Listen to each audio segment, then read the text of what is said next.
Hey, Uber, grace time. Now then, Jesus is talking to his disciples and he's actually raising them up as sons of God. He's actually getting them to see who they have inside them, because he's talking about heaven is inside you, the kingdom of heaven. This is what we like to talk about, the kingdom. And I've spent years and years puzzling out really, what is the kingdom? Because everyone's got a different idea. Most of us kind of humanistic idea of, because that's where we start from, isn't it? You know, fair enough. I'm not having a go, but you know, what is this kingdom? And I've noticed also, if you look across the writings of the New Testament, Jesus is talking about kingdom a lot. Paul mentions kingdom a couple of times in all his letters, but he talks about Christ and he talks about grace. And then John, who wrote a few at the end and wrote a gospel, he actually generally talks about anointing. I don't think he even mentions the kingdom. So he hung around for a few years with Jesus, banging on about the kingdom, and John doesn't even mention the kingdom. He talks about anointing. And that anointing, have you been around the church long enough to get really annoyed with the word anointing? We so misuse that word. But Christ, of course, just means the anointed one. So what is this anointing? So if you look up the word anointing, look in Strong's or wherever you want to look, you will find out it actually means rubbed in. So if you like, it's an ointment, anointing, ointment, yeah? And what you do with an ointment to make something better is you rub it in. And when you rub it in, it becomes part of you. It goes into you. It doesn't disappear. It goes into the area that you're ointing or anointing with ointment, and you rub it in and it goes. And it does some good. It does something positive. It makes a change, unless you're anointing yourself with hemlock or whatever, you know. But it usually does you something good. And so what is anointing? It means rubbed in. So Christ is the rubbed in one. Whoa, let's put that into a worship song, eh? So what we're talking about here, we're saying actually it's the essence of God that is rubbed into us so much that he disappears and becomes a part of us. Christ in us, anointing, an ointment in us. It's all the same. It's word pictures, isn't it? It's using words to try and convey something that is absolutely true.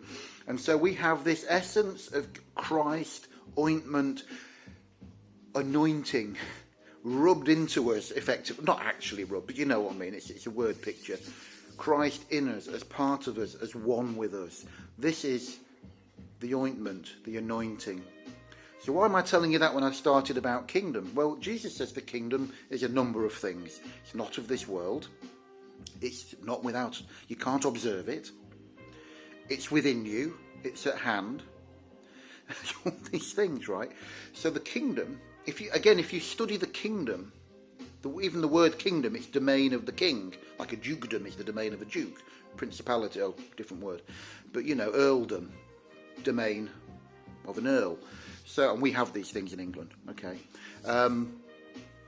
But the whole idea is that it's a domain of a king. And if you look in Strong's, it will tell you.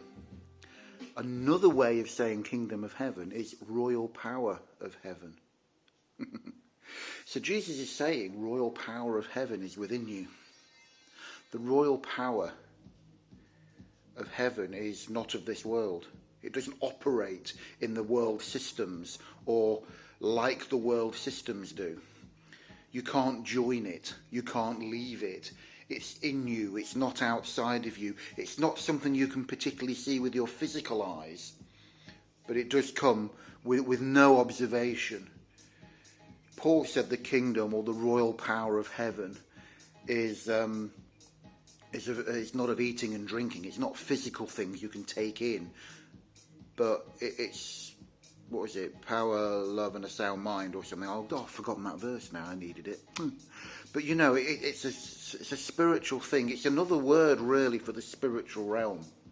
That's what it really is talking about. Jesus talked about kingdom all the time because the Jewish culture and the nation at that time were waiting for someone to come and rise up as a king and set them free from Roman domination, like the Maccabees had done at the end of the Greek period. They were waiting for another one of those. So he talked about kingdom, and he used that because that's what they understood.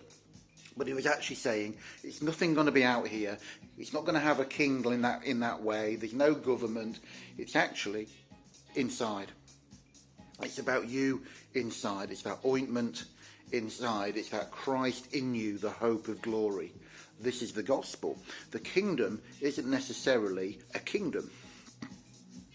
It's actually all this wonderful stuff of really God in us, Christ in us, the light in us. Say however you want to say it. It's just amazing that it's nothing physical. The thing is, when we're physical and everything we know really comes from our sight, our smell, our taste, our touch and our hearing. And spiritual stuff is so much more beyond that, isn't it? So this kingdom stuff, even spreading the kingdom, is a weird way of putting it. It's normal language in church today, but it's not what we do. We don't go about spreading the kingdom like a muck spreader. It's not the gospel. The gospel is about the kingdom, and the kingdom is within. And more on that in the next one. Please like, thumbs up, thumbs down, whatever, comment, share, please share. If you're on YouTube, don't forget to comment, like, or subscribe would be awesome. And I'll see you in the very next one.